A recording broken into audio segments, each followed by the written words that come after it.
from the blackest corners of your mind, they call, pulling you deep into shadow, twisting your senses, keeping you from sleep.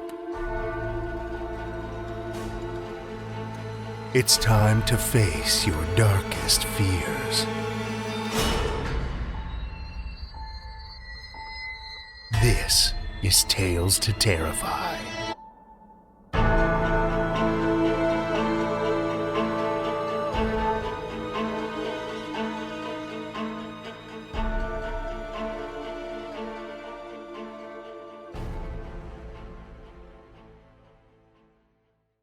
Good evening, children of the night, and welcome.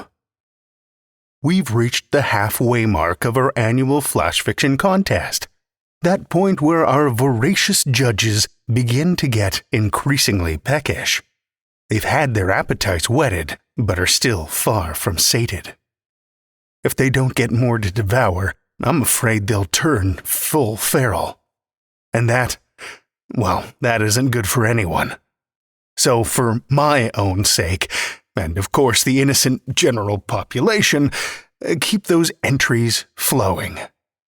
TalesToTerrify.com/flash contest is where you can find all the details you need. You have until midnight on March 1st to submit your entry. We have 2 tales for you this evening that straddle the thin line between hope and insanity. Our first story for the evening comes from Christian Riley. Chris Riley lives near Sacramento, California, vowing one day to move back to the Pacific Northwest. In the meantime, he teaches special education, writes stories, and hides from the blasting heat for 6 months of the year. He has had over 100 short stories and essays published in various magazines and anthologies and across multiple genres. He is the author of the literary suspense novels The Sinking of the Angie Piper and The Broken Pines. For more information, go to chrisrileyauthor.com. Children of the night, join me for Christian Riley's The Labor of God's Worm, a Tales to Terrify original.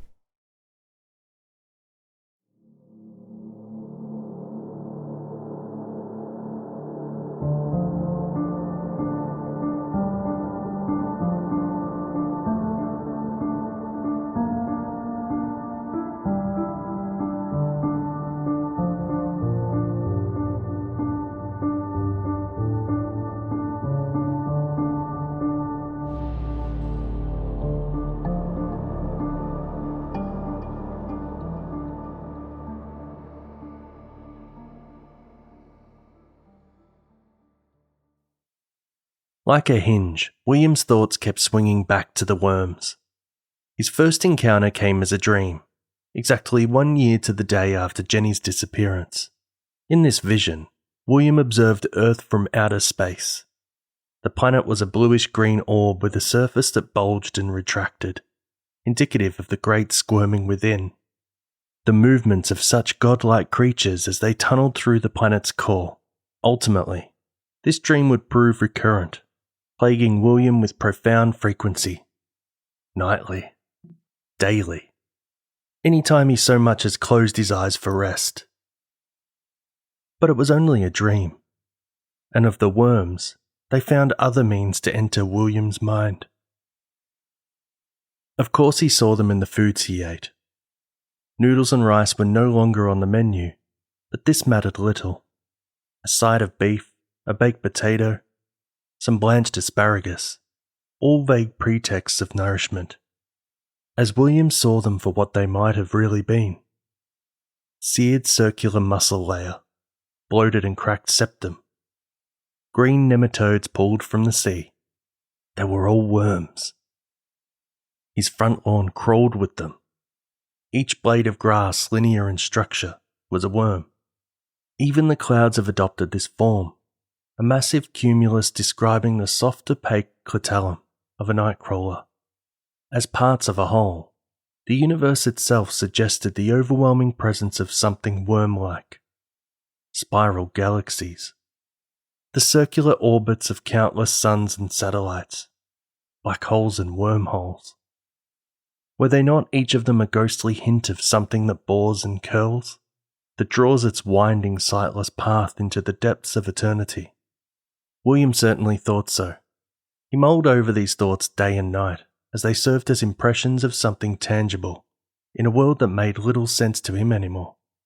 Since the day he and his wife realised their greatest form of grief, then later, and with more clarity after the worms had tunnelled holes in his head, all that mattered to William was the memory of his daughter, and of the prospect that one day he and his wife would find some type of closure.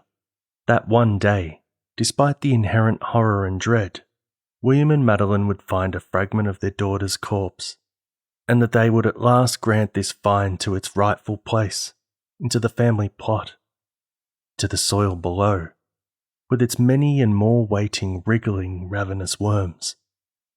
Jennifer Ann Haley, the daughter, disappeared on a Saturday morning, while looking for seashells along a rocky beach in northern Washington. William and Madeline were only 100 feet away when the sneaker wave took the girl. William ran into the water after hearing the crash and flailed against the current for what seemed like hours, almost drowning as well, before struggling back to land. Later, the authorities helped with the search, but they never found Jennifer. Not ever. And the ensuing desperation for that final closure pulled at the seams that, for almost 2 decades, had bound William and Madeline's marriage. Jennifer was but a child, their only child, and her absence devastated the couple. William, in particular, let himself go, let certain pieces of his life fall to the ground like dust. After a year, his dreams and visions, the worms, they appeared, and had become an obsession for him. Then, after 2 years, it was all William could do to just get himself up in the morning, get to work, sustain his body with coffee, perhaps a little rum in the evening. Anything beyond this was a mountain, and somewhere high up a cliff dangled his wife. The culmination of their loss and pain, along with the brutal passage of time as it leached away in all possibilities of finding Jenny. This culmination had created a stark void in their marriage, a yawning gap which only became stressed with William's growing mania. But now, miracle of miracles. Halfway around the world, just outside Norilsk, Russia, a group of meteorite hunters stumbled across the SS Hydrus. From a distance, the 400-foot steel-hulled freighter looked like a small hill, albeit lacking the expected cover of snow. Upon closer inspection, the hunters found the entire ship encased in a massive block of ice, with a corrugated base spanning the perimeter, as if the Earth itself had given birth to the aberration. And an aberration it was, as it had been over 100 years since anyone had last seen the SS Hydrus, the day she sank to the bottom of Lake Huron. "It's like a piece of puzzle," William said, reading the news on his laptop. "The lost piece, you know? The one that got sucked up the vacuum cleaner or something." "I guess," replied Madeline. Her voice sounded reticent, lethargic, tired now of speaking from across the void. William turned away from her, from his laptop, and searched for his beer. There was something on his mind, something beyond the worms that he couldn't quite pinpoint. And damn if his wife was going to help him any. He found the bottle of Heineken on the kitchen counter, where he had left it, after his eye had caught the article on his computer. The beer was now lukewarm, but he took a drink anyway, and then looked at his wife. He stared at her until she grew uncomfortable. He saw that on her face. "I don't know, Maddie," William said, peeling his eyes away from her.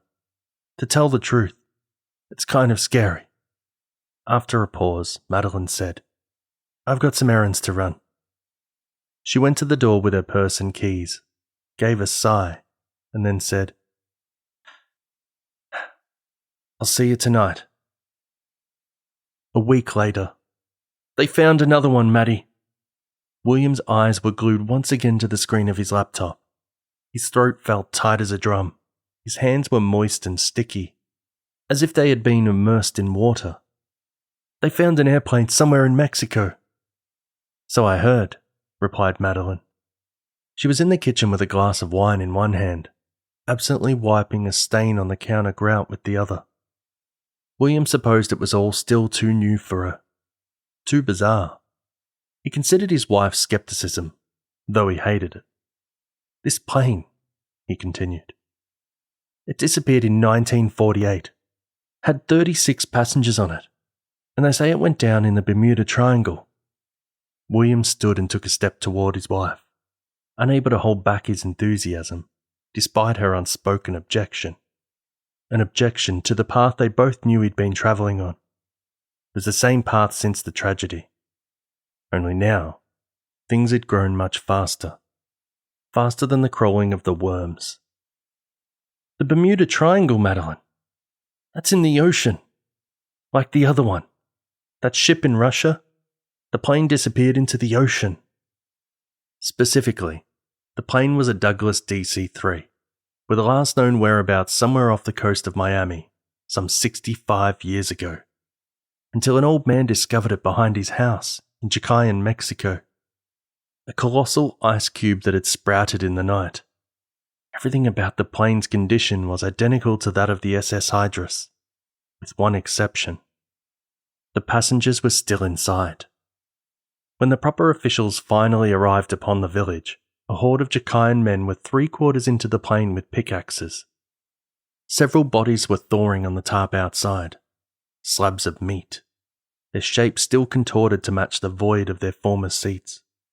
Huddled nearby was a group of old women praying none too softly. William stared at his wife, stared at her long and hard, looking for something on that blank slate she was so fond of portraying. They found the bodies, Maddie. The bodies from the ocean. Don't you get it? There had been a brief attempt from certain governments to snuff out the media coverage of the strange discoveries. Concerns of mass hysteria and all. But it wasn't long before these efforts proved ineffectual. After 2 more planes had been found in remote areas, one in the mountains of Chile, another in Nepal. Alaska's phantom ship, the SS Baychimo, unearthed itself 5 miles north of Las Vegas, Nevada. Last seen when abandoned to pack ice in 1969, the large vessel was almost completely thawed upon her discovery. There were no bodies inside, of course. But this detail had little effect on William's mounting optimism. "What if, Maddie?" William said. He ran his fingers through his hair, picked up a thick layer of grease. "What if what?" she replied. She finally replied. "You know, what if they find her? In a block of ice somewhere and nothing! She's dead, William. She's never coming back." Madeline covered her face with both hands and wiped outward, smearing tears across her cheeks. She looked at her husband, stabbed him with her stare, cold steel in her eyes. "You ask me, what if? You haven't slept with me in 6 months. What if you did that?" At last, a variant of the global phenomenon occurred one morning, outside a cafe in Salerno, Italy. It was the discovery of a single human body encased in ice, naked, arms clamped to the sides, eyes wide, wholesome and seemingly alive. After painstaking efforts, the man was eventually identified as one Jason Colburn, who had gone missing 10 years prior while on a sailing trip across the English Channel. William was beside himself with emotion after he read the news. He stood in the corner of the living room that night, in the dark, crying for all wonders of the universe. Such possibilities, wide as God's own hand. When this revelation came, it made William cry even louder, made him wail.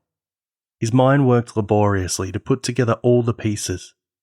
He thought of his dream then, of certain entities, God's creations, crawling worm-like inside the earth, toting all those things long since forgotten, pulling them from great black caverns, the storage rooms that housed 1 million lost souls trapped in ice. Maddie, I've got it, he called. His voice was raspy, his eyes blurred, wet with tears. Maddie, where are you? Silence came from down the hall, and he remembered that his wife had gone to the movies with her friends. Why aren't you here, Maddie? You should be here right now. 3 weeks later, a website went up, sponsored by an international agency on behalf of things long since forgotten, and for the benefit of those who would remember. William bookmarked the page, began checking it daily, hourly, by the minute. Since the arrival of Jason Colburn, 35 human popsicles subsequently rose in the night, crossed the globe, along with 10 more ships and 14 planes, all of which had one time succumbed to the watery depths of the world. And that was only what had been discovered. William envisioned, with exquisite horror, his daughter's well-preserved corpse swiftly melting somewhere in the vast Sahara Desert. No eyes to bear witness of her arrival, save for that of the blazing sun and a few hungry vultures. Ironically, before he found the website, William had stepped away from his obsession for a few days. Even shaved. Stopped calling in sick to work. His wife cooked dinner on one of these nights, and he enjoyed her quaint smile in the kitchen. There was a reconciled effect in her movements, the way she worked the knife, how she chopped and diced and casually transferred consumables from one place to the next. They even laughed together. It was almost as if they were young again, or so William recalled. And as he looked at his wife, he remembered lost details of their marriage, precious moments of a time long before the tragedy. But then the website went up, and it was back to God's worms and black caverns and frozen packages slithering in his mind. It can really happen, Maddie. It can really happen. As subtle as it began, it ended, with every scientist on Earth in a mad fervour over solving the riddle, and the entire world biting nails day in and day out, and William withering away in the corner with his laptop. The reappearances just stopped. Days went by, then weeks, and still nothing. The suspense was maddening for William, let alone all of humanity. And his thoughts of a finale to this magnificent mechanism of space and time drove a 6-inch knife into his gut. "We've lost her again, Maddie!" he screamed, somewhere in the dark confines of his house. His lonely house. His wife was no longer there to hear him. He wasn't sure where she was, where she'd gone. Running in denial as always, he presumed. At last, the void between them had become cosmic, fathomless, immeasurable. Perhaps Madeline had left him for good this time. But William hardly cared anymore, because in the dark behind his eyes, he saw little pictures of his daughter. He saw her riding in a black ocean with fantastic worms rolling in and out between her limbs, carrying her through the shadows of the deep. He saw her eyes blink, and he knew Jennifer was still alive, somewhere down there. Somewhere right here on Earth. William screamed and pulled at his hair. Thought he might yank the pictures out of his mind, lay them on the ground before his feet, make them come alive. In this tantrum, he smashed his fist through his laptop and hurled shards of plastic across the room. He cursed his own breath and felt cold. So cold. He found a jacket and slipped it on, left the house in a storm of obscenities, and stepped into the pouring rain, while its dollops of thick round water, heavy as the black ocean beyond, the same ocean that stole Jennifer, and that hides those great worms. God's worms. "We lost Jenny!" he kept screaming, over and over and over again. The night was powerful in its blackness, but William saw the ocean all the same, saw it as much as he heard it.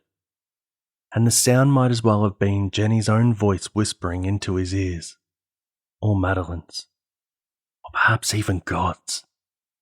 William took a step forward and then stopped. kicking off his shoes, pulled off his socks. The mouth of the Pacific nipped at his feet. Sharp rocks like teeth bit into his soles as he continued to walk forward. "I'll find her, Maddie," he whispered, as he met the waves. The touch of the cold water was a dull knife across his ankles. "I'll find our little girl. I'll do it, I swear." Waist deep now, William felt the entire mass of the Earth's oceans coddle him. It pushed and pulled, guided him forward, poured the secrets of the deep into his ears. And with crashing roars, it promised him victory. There was a visceral tug upon his legs, and this he thought were the worms at last. They'd come for him. They'd found him. They lurched forward, and in the end he went with them, into their final embrace, with their cold caress, and the pull of the great black sea, down, down, into the cavernous depths, down to find his daughter. As abruptly as it had ended, it began once again. In the plaza of Santa Fe, New Mexico, on the street in front of the palace of the governors, they found another body. A young girl. She stood erect, and like all the others, was encased in ice. Her arms were crossed against her chest, her hands lay flat against her shoulders, and her stare was haunting and wide, locked magnificently onto the vast blue sky.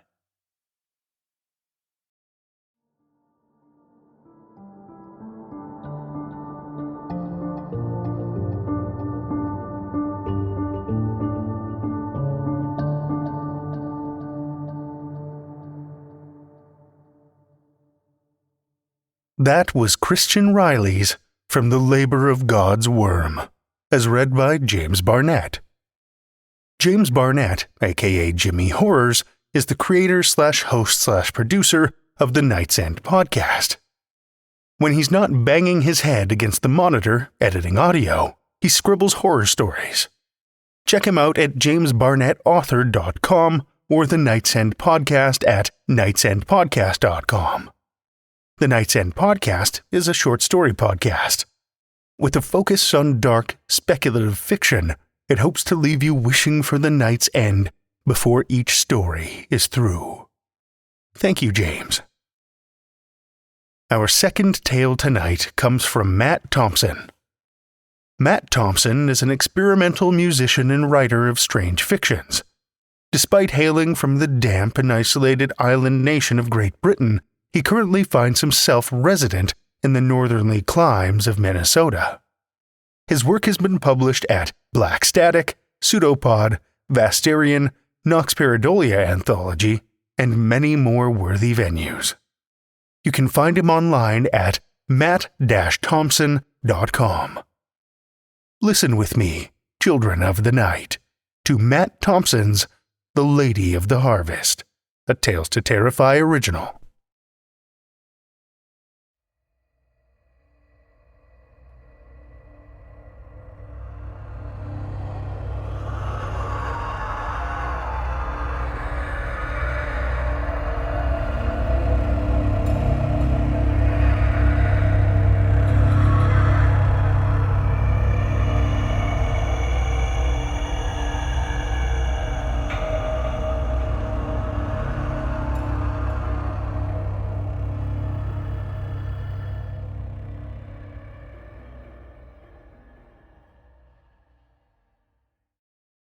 They say the ocean harbors strange beings, lost in dismal souls of centuries past. Was it such a spirit that capsized the Soteria, condemning all aboard other than myself to the dread ministrations of the bounding main? From calm skies came the most fearful convulsion. Lightning wreathed the masthead in tongues of flame. Within minutes, the sea had become a heaving mass, a vent of hell.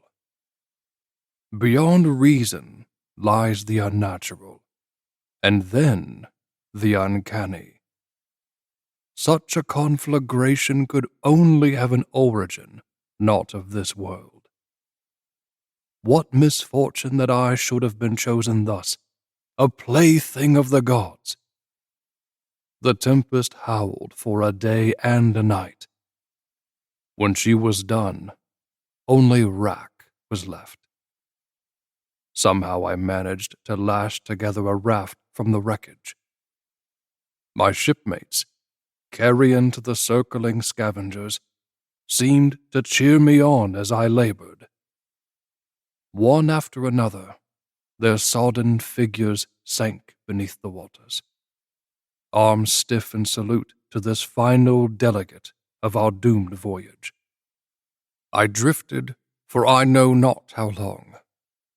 Visions assailed me, my hunger and thirst near overwhelming. How close to oblivion I had come! Would I now die alone, my only companion the endless expanse of blue? Near to the point of expiration, I spied a shadow on the horizon. Certain it was naught but a phantom of my own desperate thoughts, I turned my gaze away. I needed not the taunts of demons. My own imminent demise was mockery enough. But the currents pulled me ever closer. Soon enough the illusion took on shape and form. A ship, 10 sails stiff in the easterly breeze, her hull as solid as my own flesh and bone. Nearer and nearer I came. No sign of life was there on deck. That alone should have given me pause, for how does a vessel such as this sail unmanned? The crew repaired below decks for reasons unclear? The figurehead, a lady of the seas crowned with a band of flowers, sat haughty and disregarding at the prow. Close enough now to hear the flap of the sailcloth, I made out the lettering along the foremost part of the hull. The Demeter was her name. It boded well, for surely a goddess of the harvest would offer me sustenance in my desperation. With some difficulty I climbed the Jacob's ladder and swung aboard. The main deck, scrubbed to a shine, was as deserted as it had seemed. I cupped my hands. "Hello?" No reply came. I shouldn't have been surprised. What vision must I have made, this ragged spectre of the sea? I too would have fled at the sight. I would have to seek out the Demeter's complement, convince them that this fearful interloper meant no harm. Below decks, the cabins lay empty. In the galley, the meals were set out on the table, their contents untouched. Ravenous, I pounced on the victuals, cramming my mouth with potatoes and cheese, bread and meat. Wine I poured down my gullet until my head swam. Still no one appeared. No outraged ship's cook or incensed mate. Before I knew it, my eyes were closing. The captain's cabin was the first I came to. It seemed disrespectful, if not nefarious, to trespass thus. But exhaustion overwhelmed me, and I threw myself onto the bunk. As I drifted into slumber, I thought I heard voices, a man and a woman. The words I couldn't catch, but in their tone I heard fear, a tense uneasiness. Overhead the masts creaked. Water slapped against the hull. Accompanied by this lullaby of the deeps, I drifted into the land of unknowing, my belly fit to bursting, and only a vague sense of disquiet festering at the edges of my thoughts. I awoke to a crepuscular gloom. Only the groan of the masts disturbed the silence.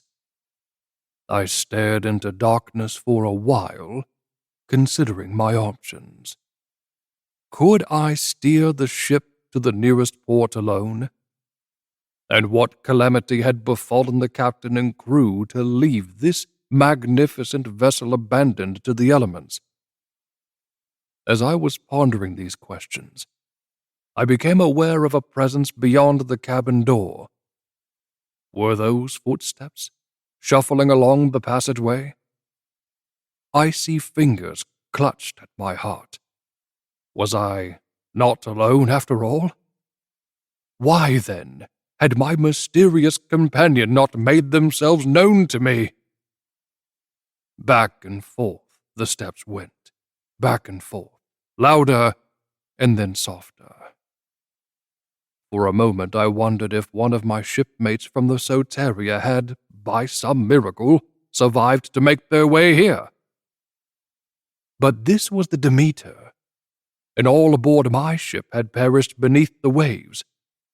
That much I knew for sure. Finally, I could stand it no longer. Forcing my frozen limbs to respond, I sprang to my feet and wrenched the door open. The noise ceased with a suddenness incomprehensible. The passage lay in profound darkness. No man nor woman could be seen, except at the far end, upon the deckward stairway, a shadow slipped from plank to plank. I could barely make out its form. Shrouded in murk, it appeared less a man than a malignant outline, shades blacker than the night beclouding its frame as it ascended. I fancied I could smell a sweetened odor, ripe flesh, decaying to blight. Even as my eyes adjusted to the dim light, the figure faded to gossamer strands of fabric, a faint haze. Soon there was nothing there at all. Dismay gripped me in its frigid embrace. I could no more share a voyage with an apparition of this nature than I could survive on the open waves.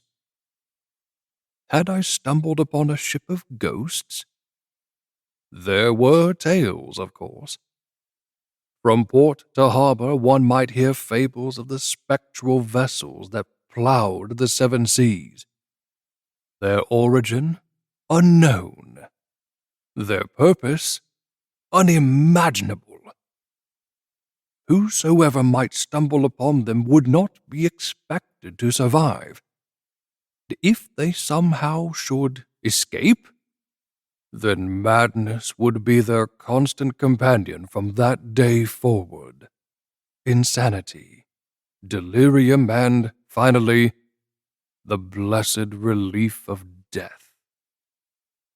Willing myself not to, yet knowing I must, I climbed that accursed stairway in the creature's wake.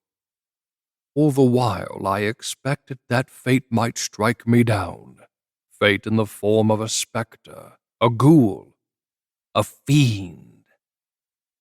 But the deck was devoid of both the living and the unliving. The stars shone. Beneath their firmament the shadows were vanquished. There was nothing to frighten me here. I retraced my steps to my temporary berth. Tomorrow I would devise my plans. Until then I would know only oblivion. Consoled to have surrendered myself to destiny, I knew no more until the rising sun wrenched me back to awful, inescapable loneliness. Rested thus, I explored every nook and cranny of the Demeter. Not a soul could be found. In the galley, that of the food I hadn't touched was where I left it. Curiously, the meat had spoiled, the effect of some strange overnight putrescence. The wine I left alone. Had that been the cause of the nocturnal chimeras? It would hardly have been the first time my mind had played tricks on me while in such a state. During my search, I gleaned that the crew must have numbered at least 20, according to the arrangement of bunks in the smaller cabins. 20, and not a soul left on board. Other than... But no. I would not relive the primal fear that had overtaken me in the dead of night. The wine, it was wine, and the delayed shock of having survived near certain death. Closer inspection of the captain's cabin in the daylight streaming through the porthole revealed a space arranged as neatly as a drawing room. My respect for the man grew the more I investigated. There were 2 bunks, separated by an oak writing desk. The bedspread of the undisturbed bunk was tucked neatly in, the pillow plumped and soft. On the wall were pinned charts of places barely known to me: Java, Berbera, Salvador. The room's occupant was surely well-traveled, and perhaps a genuine adventurer. With great trepidation, I rifled through the papers on the desk. What if the man should return now? I'd surely be clapped in irons for my temerity. But no, I was assuredly the only one aboard. I picked up a leather-bound journal. The pages contained an account of the journey to date. Originating from the insalubrious surroundings of Bristol, the ship had made its way here via the major shipping lanes of the Atlantic basin. There was nothing untoward in the entries I found, inscribed in the captain's neat hand. James Harl was his name, and he was accompanied by his daughter Elizabeth, the occupant of the second bunk. Captain Harl was a merchant of the Crown, and a wealthy man indeed from my understanding of his account. Elizabeth, I discovered, was to be married off upon their return to England. It seemed she was less than happy about her forthcoming nuptials to one William Courtenay, a captain of the King's Guard.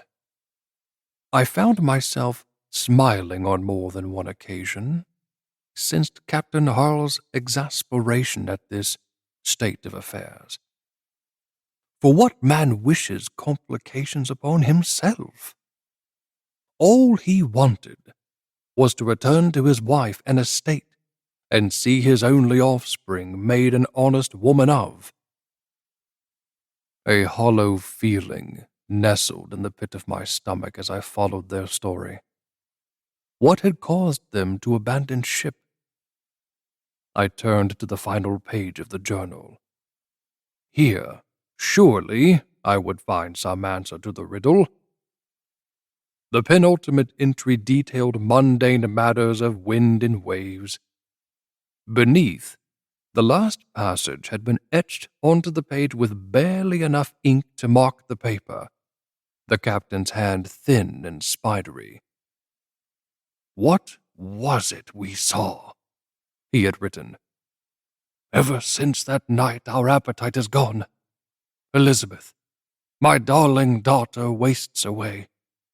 The crew, too, have lost all desire to live. Silent they sit, barely able to steer us onward. In the darkness we hear sounds no man should ever know. Eerie cries, the beating of death's wings, ocean swells that beckon us to our doom. How should we escape from this misery? Our voyage, I fear, is done. Stricken, I put the journal back down. What horrors awaited me if I remained here? Onward the ship sailed, but to where I couldn't say. If even a man such as Captain Harl had succumbed to despair then, what hope had I? I barred the door and waited for night. If the westerly winds picked up, I might make landfall within days. Whether I would be sane by then was something I didn't wish to consider. At least I had foreknowledge of my possible fate, unlike the poor, unfortunate crew. Nocturnal specters be damned. I had survived the wreck of the Soteria. Here, too, I would prevail. Weariness overtook me. I stretched out onto the captain's bunk and awaited the darkness. I awoke to the sound of scratching, clawing my way from nighttime phantasmagorias to reluctant awareness.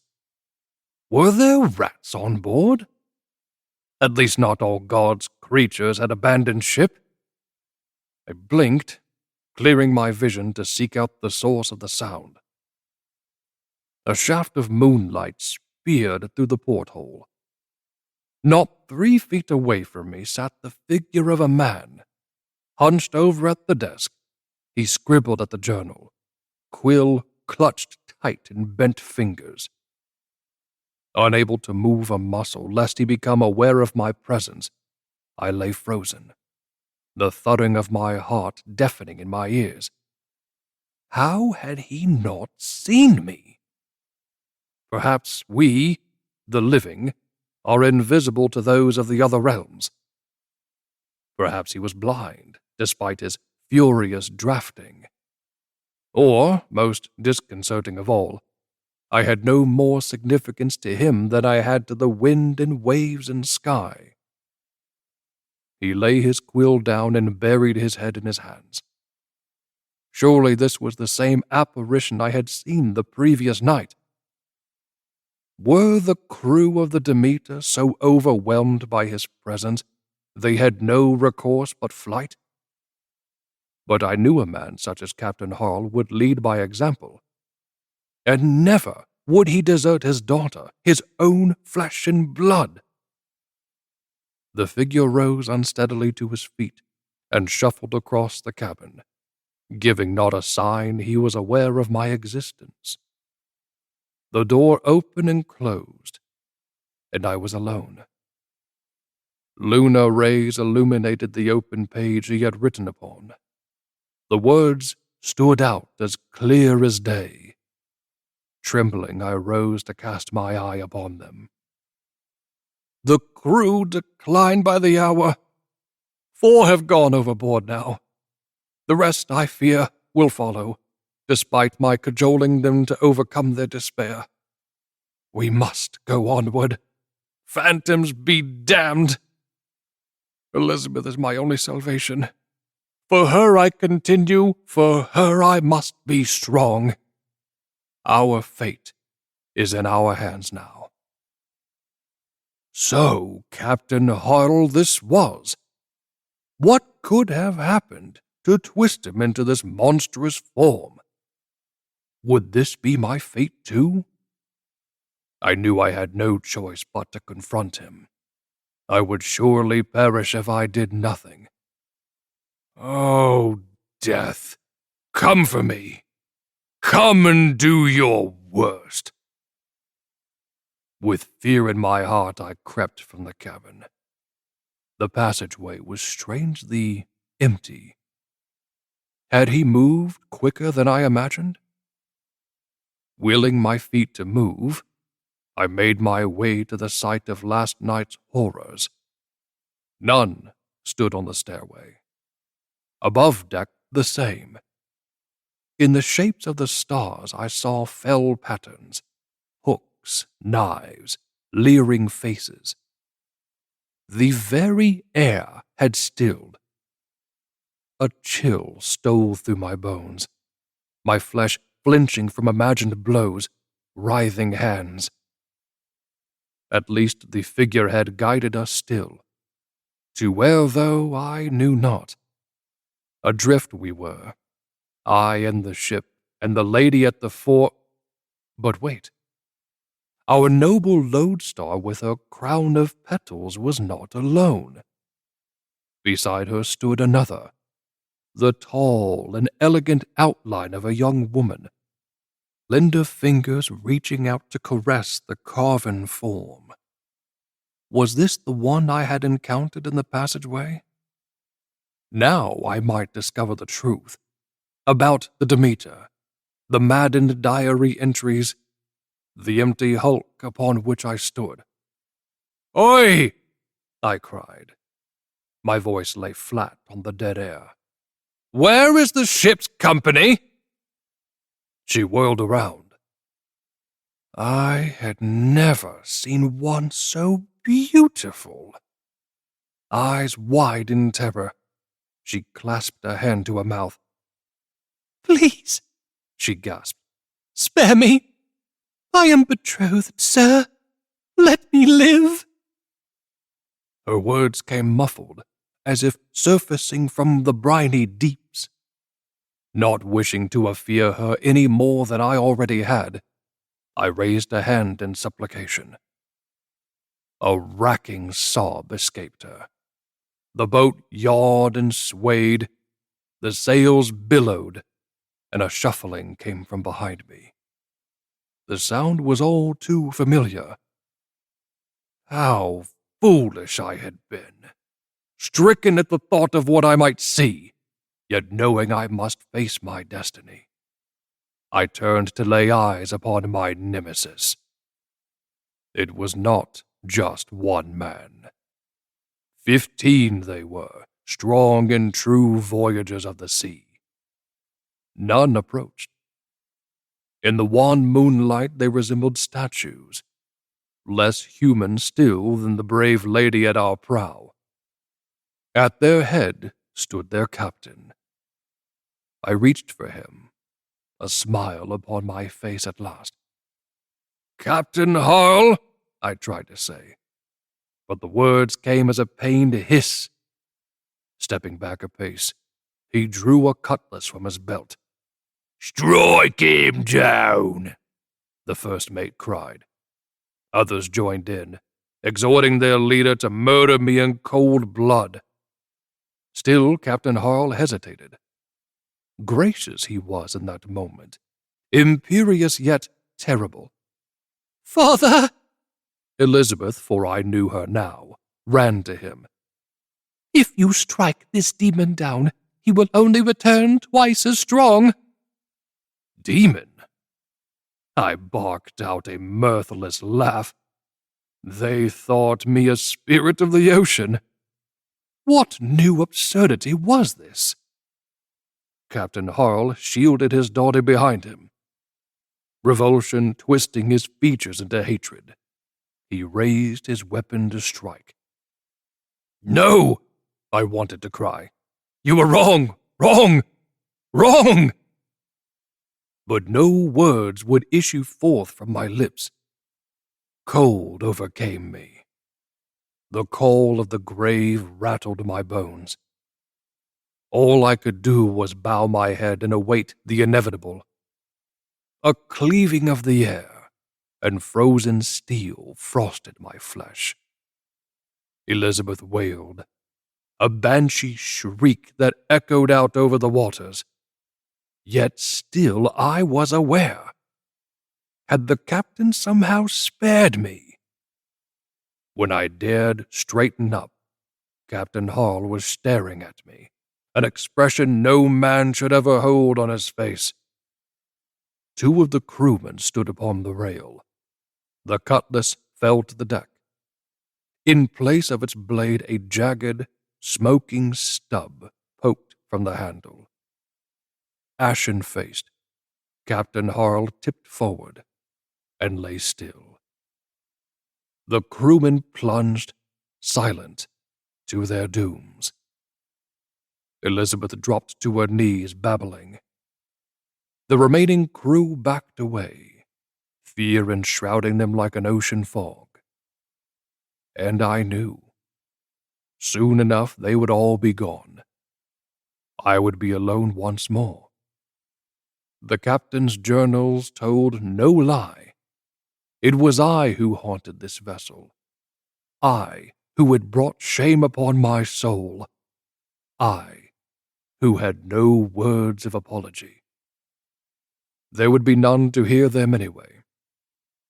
Only myself and the boards, the rigging, the proud lady whose task had ended, as all tasks must, in failure. And so onward we sailed. Days and nights passed. One by one they left me for the comforting embrace of death, Elizabeth the last of all. Now the seas lie becalmed, the sails of the Demeter hanging limp. No wind will ever feel them again. On starless nights I walk the decks, declaiming passages from the journals of Captain Harl to the sky, dreaming foul dreams of foam, of ash, of wind.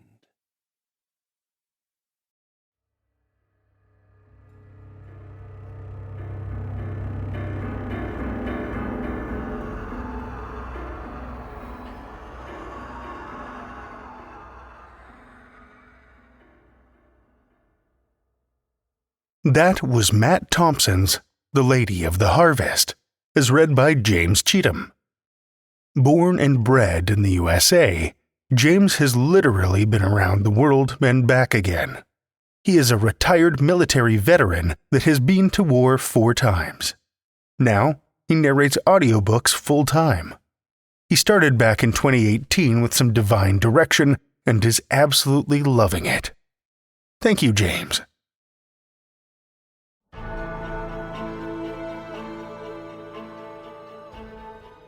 Well, children of the night, the hour is late, and we've run out of tales to tell. For now. Tales to Terrify is made possible by the tremendous generosity of our supporters on Patreon and PayPal. Incredible fans like Lestle Baxter, Belcher, Amanda Carrillo, Amanda Gottfried, and Orion D. Hegre, whose generous support helps keep the lights on and flickering ominously. Not a supporter already? Head over to patreon.com/Tales to Terrify, where you'll find all kinds of perks, like ad-free episodes, bonus content, and one-of-a-kind collectibles and merch packs. Every dollar goes back into this show to make it as horrific as possible, and we appreciate it so much. Want another way to support the show that doesn't cost a cent? Head over to Podchaser, Spotify, or Apple Podcasts and leave us a 5-star rating or review.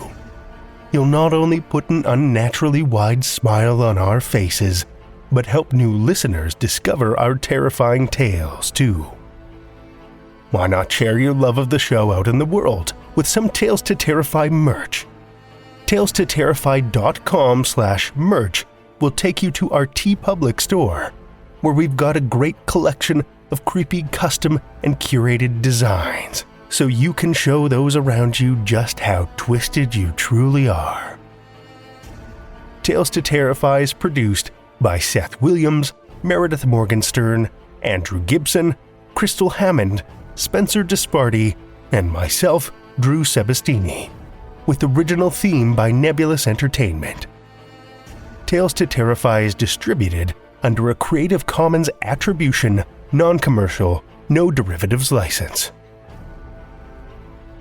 Join us again next week as we confront our inner demons with more Tales to Terrify.